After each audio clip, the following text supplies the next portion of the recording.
crazy things. If what we have had preserved for us through these years still in any way echoes the actual words of Jesus, then whatever else we know that he said some crazy things. And we're not just talking about turn the other cheek, love your enemy, sell all your possessions, and give them to the poor kind of crazy. Yes, those are crazy hard, but at least they're consistent. No, we're talking about a very different kind of crazy. Our passage today is an example. The parable of the talents is widely considered one of the most confusing passages in the gospel. Why? Because it seems to contradict everything we've come to know about Jesus. It seems crazy. Depending on how one interprets it, it could feasibly be used to justify slavery, corporate greed, or a financial system that benefits the rich over the poor, all things that we thought we knew Jesus was against.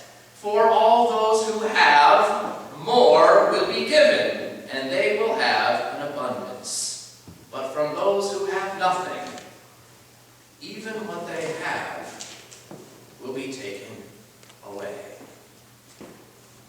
For those of us who have watched the Occupy Wall Street protests with interest over the last couple of months, and have heard the statistics about the wealth disparity in our world, these seem like prophetic words, just not in a good way. After all, we live in a world in which it seems like more often than not, those who have get more, and those who have little get less.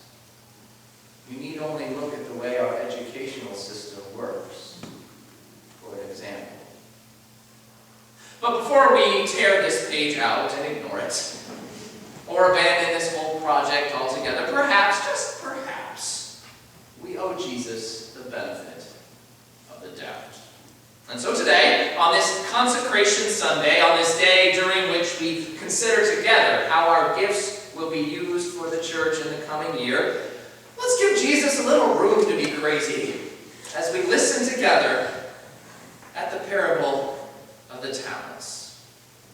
We find ourselves today near the end of Matthew's Gospel. We're 2 chapters away from the crucifixion and only a page turn from the betrayal. In other words, things are cooking. Things are heating up, and at this point in the story, we might imagine Jesus would have been doing all he could to pass along what he knew to his disciples. Earlier in Matthew's Gospel, Jesus stumbled upon a helpful way of doing just that. He discovered parables. He would tell a story that people would be forced to interpret. Somehow he intuitively understood that when we have to figure it out ourselves, as much as we might not like it, we tend to remember it better than if we are just told what it means. Now, some of the parables are sweet nuggets of wisdom, easily interpreted if not easily lived. Take the parable of the mustard seed, for example. It was a simple parable that reminds us our faith can start out small and grow to be Bush-esque. But sometimes the parables Jesus told, like a certain minister's sermons, are confusing. And frankly, we should probably cut him some slack. The guy had a lot on his plate, being the Messiah and all. Jesus, that is, not the minister. Which brings us to our parable today. The parable of the talents is the last parable in Matthew's Gospel. And it is only recorded there. Maybe the other gospel writers left it on the cutting room floor because they thought Jesus might have been having an off day. Who knows? All we know is that Matthew thought it important enough to include last in his account of Jesus' teaching. The story begins when the master is going away on a journey and gives his slaves his property to look after. Now, right off the bat, we have to deal with the fact that this parable involves slaves. As we know from the historic struggles of our own country and the continued struggles of peoples around the world, this kind of language is dangerous, to say the least. Perhaps if Jesus or Matthew had it to do over again, they would have used a different analogy, but this is what we're left with. And maybe, just maybe, there was a reason why this story involves people who have been robbed of their freedom. When the master goes away, he gives 5 talents to the first slave, 2 talents to the second, and 1 talent to the last. We're told that he gave each according to his ability. What that ability was, we don't know. But we do know that a talent was a lot of money.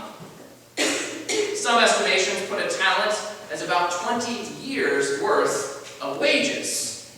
In other words, all of them received a significant chunk of change. And by the time the man returns from his travels, the slave who'd been entrusted with the 5 talents had made 5 more. The second slave also doubled his money. But the final slave had buried his talent in the ground. The master commends the first 2 and puts them in charge of much, inviting them to enter the joy of their master. When the third slave hands the master back his coin, however, he boldly and perhaps crazily tells his master, "I knew you were a harsh man, reaping where you did not sow, and gathering where you did not scatter seed. So I was afraid, and I hid your talent in the ground." Naturally, the master doesn't respond very well to this. He calls the third slave wicked and lazy, telling him that he should have invested it with the bankers, and sends him out into the darkness where there is weeping and gnashing of teeth. Right before he sends him away, he says those words that stick with us: "For all those who have, more will be given. They will have an abundance. But from those who have nothing, even what they have will be taken away." Now, we could take this passage at face value and assume that Jesus is trying to tell us that those of us who make money will be rewarded. If that were the case, then our goal should be not to feed more sheep, but to make as much money as possible through whatever means possible, and then wait for our reward. Unfortunately for us, it seems that many in our world, knowingly or not, have adopted that interpretation of this passage. Indeed, even some preachers make this claim. They stand in front of large turning globes and promise that we know God's blessing by the amount in our bank accounts, and incidentally by the amount in their own. The problem is that when we interpret that passage this way, it ignores everything else we've come to know about Jesus. Jesus was poor. And even those he called to serve as his disciples were not asked to run Ponzi schemes, but rather to let go of their possessions so that they might serve the poor. In other words, to interpret that passage this way, as if it was to make it, as if our goal was to make as much money as possible through whatever means possible, we would have to ignore all of Jesus' uttered words. We would have to call Jesus crazy. So perhaps there's another way to interpret this passage. Today, let's look at 2. The first is to suggest that the master is God, and that the slaves are those of us who have been entrusted for a time with certain gifts. If that's the case, then this passage is reminding us that our gifts, our talents, from our money to our mouths, are meant to be used. That they are on loan to us for a short amount of time. We know not what a day may bring. And that we have a responsibility to be good stewards of them while we're here. To help them grow, so that they might blossom and offer beauty to the world. Some of us here might need to be reminded of that interpretation of this passage. Those of us who are wondering how God is calling us to live in this world, given the gifts we have been given, might find this passage, that interpretation, helpful. On the other hand, this passage could be interpreted very differently. It could be that Jesus is calling us to be like the third slave. To, in the face of an unjust system, opt out. To speak the truth to power, even when it means we might suffer for it. And friends, we might suffer for it. When we stand against a dominant force in our culture, in this case the force of consumerism, we know that people might view us as crazy. But that doesn't mean we shouldn't do it. This interpretation certainly makes sense given the way life seems to work. After all, we know that when we live as a disciple of Christ, things don't come easy. No, being a disciple takes us into some not so nice places, dark places where there is indeed weeping and gnashing of teeth. But friends, that is where we are called to be. Jesus himself is an example. Look at where Jesus went in his life and ministry and what happened to him as a result. He spoke the truth to power, to a world that was not ready to hear it and was literally crucified for it. Some of us need to be reminded of that interpretation today. Some of us are longing to be freed from that consumerist culture that enslaves us. Some of us need to be reminded that there is more to life than our money or the things we have. Friends, this is why we remind ourselves week after week that we are children of God. All of us, young and old, black and white, gay and straight, male and female, rich and poor. It's because we live in a world that every day tries to tell us our worth is based on something else. From our bank accounts to our trophy rooms to the reflection in our mirrors. But we, when we listen to the words of Christ, know better. The truth is, it could be that today we need to hear both interpretations.